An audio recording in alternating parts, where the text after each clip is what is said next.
Hi everyone, welcome back to Lalitha's food and craft. ഇന്ന് എല്ലാവർക്കും തന്നെ ഇടിഞ്ചക്കയുടെ ഗുണങ്ങൾ അറിയാം. ഷുഗറുകാർക്ക് ഒരു ഫുൾ മീലായി കഴിക്കാവുന്നതാണ് ഇടിച്ചക്ക. ബേബി ഫുഡ്സ് പോലെയുള്ള ഫുഡ് പ്രോഡക്ട്സിലും ഇന്ന് ഇടിച്ചക്ക ഉപയോഗിക്കുന്നുണ്ടെന്നാണ് പറയപ്പെടുന്നത്. ഇതിൽ നിന്ന് ഇടിച്ചക്കയുടെ ഗുണം നമുക്ക് മനസ്സിലാക്കാമല്ലോ.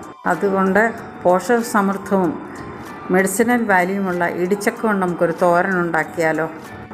കുരു ഒന്നും മൂക്കാത്ത ഇടിച്ചക്ക പ്രായത്തിലുള്ള ഒരു ചക്ക ഞാൻ എടുത്തുകൊണ്ട് വന്നിട്ടുണ്ട്. കുരു ഒന്നും മൂക്കാത്ത ഈ ചക്ക നമുക്ക് ആദ്യം ഒന്ന് വട്ടത്തിൽ കഷ്ണമാക്കാം. ഇനിയും ഇതിൻ്റെ പുറന്തൊലിയൊക്കെ ചെത്തിയിട്ട് നമുക്ക് ചെറിയ ചതുര കഷ്ണമാക്കി ഒന്ന് മുറിച്ചെടുക്കാം.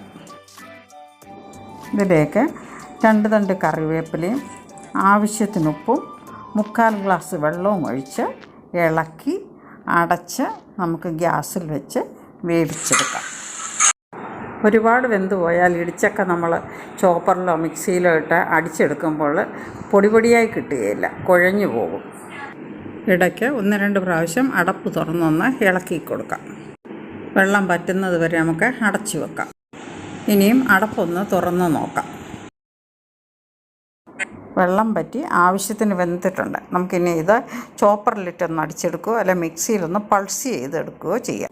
ചിലർ അരകല്ലെ വെച്ചൊന്ന് ചതച്ചെടുക്കും. ഞാൻ ചോപ്പറിലിട്ടൊന്ന് അടിച്ചെടുക്കുകയാണ് ചെയ്യുന്നത്. ഇതേപോലെ കുഴയാതെ പൊടിയായി അരിഞ്ഞെടുക്കണം. അപ്പോഴാണ് തോരൻ വെക്കുമ്പോൾ നല്ല ടേസ്റ്റ് കിട്ടുന്നത്. ഒരുപാട് വെള്ളം ഒഴിച്ച് വേവിച്ചാൽ കുഴഞ്ഞു പോകും. ഇനിയും തോരൻ വെക്കാനുള്ള അരപ്പുണ്ടാക്കാം. അതിന് 2 കപ്പ് തേങ്ങ എടുത്തിട്ടുണ്ട്. 3-4 പച്ചമുളകോ കാന്താരിയോ അവരവരുടെ എരിവിനനുസരിച്ച് എടുക്കാം. കാന്താരിയാണ് ഏറ്റവും നല്ലത്. പിന്നെ ഒരു 3-4 ചെറിയ ഉള്ളി, ഒരു 4 ചെറിയ വെളുത്തുള്ളി, ഒരു 1/4 ടീസ്പൂൺ മഞ്ഞൾപ്പൊടി. ഇത്രയും സാധനങ്ങളാണ് നമുക്ക് തോരന് വേണ്ടത്. ഇനി നമുക്കിത് ചതച്ചെടുത്തുകൊണ്ട് വരാം.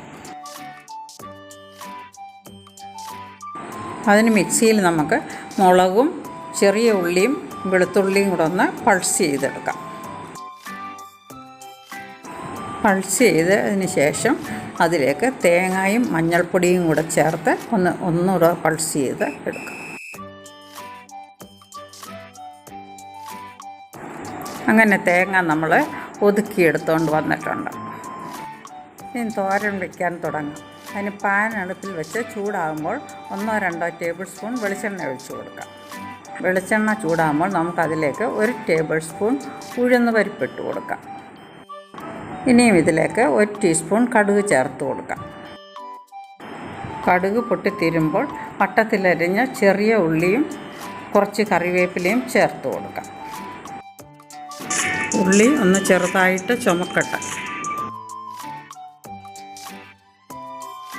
ഉള്ളി ചെറുതായി ചുമക്കാൻ തുടങ്ങുമ്പോൾ നമുക്കിതിലേക്ക് ചതച്ച് വെച്ച തേങ്ങ ചേർത്ത് കൊടുത്ത് നന്നായിട്ട് ഇളക്കി യോജിപ്പിക്കാം. തേങ്ങ നന്നായി ഇളക്കി ഉലർത്തണം. തേങ്ങ ഇളക്കി ഒന്ന് നന്നായി ഉലർത്തിയതിന് ശേഷം നമുക്ക് അരിഞ്ഞു വെച്ചിരിക്കുന്ന ഇടിഞ്ചക്ക ചേർത്ത് കൊടുത്ത് ഇളക്കി യോജിപ്പിക്കാം.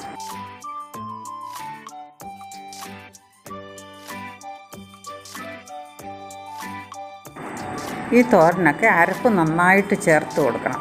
എന്നിട്ട് നല്ലപോലെ ഇളക്കി പുലർത്തി തോർത്തി എടുക്കണം. എന്നാലേ ഈ തോരനൊക്കെ നല്ല രുചി കിട്ടുകയുള്ളൂ.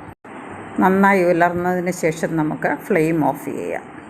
എണ്ണിയാൽ ഒടുങ്ങാത്ത ഗുണങ്ങളുള്ള വളരെ ഹെൽത്തിയും ടേസ്റ്റിയുമായ ഡയബറ്റിക് ഫ്രണ്ട്ലിയായ ഈ തോരൻ എല്ലാവരും ഉണ്ടാക്കി നോക്കുക. ഇഷ്ടമായാൽ കമൻറ്റ് ബോക്സിൽ ഫീഡ്ബാക്ക് അറിയിക്കുക. ഇതുപോലെ നല്ല നല്ല വീഡിയോസുമായി വീണ്ടും വരാം. അതുവരേക്കും എല്ലാവർക്കും ബായ്.